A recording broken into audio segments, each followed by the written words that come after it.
Wito huo umetolewa kwa niaba yake na mkuu wa wilaya ya Momba Elias Mwandobo wakati wa uzinduzi wa mbolea za asili za MC Donald Volker Grow zinazozalishwa na mzawa wa mkoa wa Songwe. Kwa hiyo ni wajibu wetu sisi wakulima kubadilika, na fursa sasa imekuja ambayo ni mbolea hii ambayo tunaenda kuzindua siku ya leo, mbolea ya McDonald Volker Grow. Ndugu wananchi,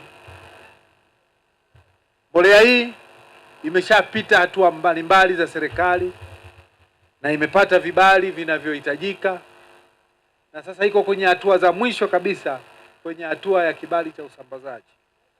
Kwa hiyo ni rai kwetu, mamlaka inayohusika itaenda kumpatia kibali cha usambazaji. Akizungumza katika uzinduzi huo, mkurugenzi wa kampuni ya MC Donald Volker Grow, Donald Mwakamele, amesema mbolea hizo hutengenezwa kwa kutumia miamba yenye madini na virutubisho vinavyosaidia kurejesha afya ya udongo na kuimarisha uzalishaji wa mazao. Lakini hiki ni mbolea ya udongo ambayo itawasaidia sana kunyanyua maisha yenu, kutokana na kwamba hamtarudia tena kwenda kwenye kupata madawa ya aina mbalimbali ya kufanya sifanya hivi. Hii ukiweka tu ni kiki moja kwa moja, haina kukuzia, kuvunia au kufanya nini.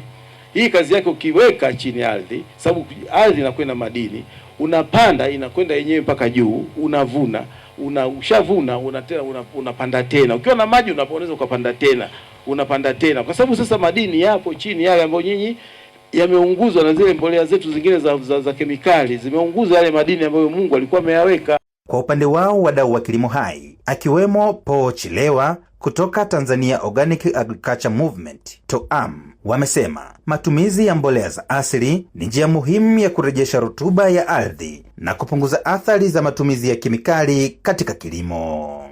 Kama wakulima tutumie hiyo mbolea, kwa sababu kwanza itakuwa inakupunguzia gharama, lakini cha tatu, kwa McDonald, baada ya kukamilisha hili zoezi, taasisi kama TFRA kufanya nao kwa ukaribu, sio tu kupata kile cheti, lakini kuhakikisha kwa mfano unaitangaza hii mbolea yako kwa mfano kwenye maonyesho ya 88 ya kikanda. Lakini mimi nitaomba kwa kushirikiana na mkoa tukuone kwenye maonyesho Dodoma, kwenye banda la TFRA au banda la kilimo hai. Lakini hizi ambazo tunalima na hizi mbolea za chumvi chumvi, kwamba tayari ubora wa matunda umeshaanza kushuka kwenye soko. Sasa kwenye utafiti tayari tukagundulika kwamba kwa matumizi ambayo si sahihi ya mbolea za chumvi chumvi tayari yametuathiri kwenye soko. Nilipojifunza sikuachia pale, nilichukua mbolea mifuko miwili. Na bahati nzuri nilichokifanya mimi ni kutenga eneo la shamba langu ili nipate organically ni kitu gani ambacho kinatakiwa kitokane na hii mbolea, nikitengeneza kutoka shambani kwa. Niliunga hii mbolea,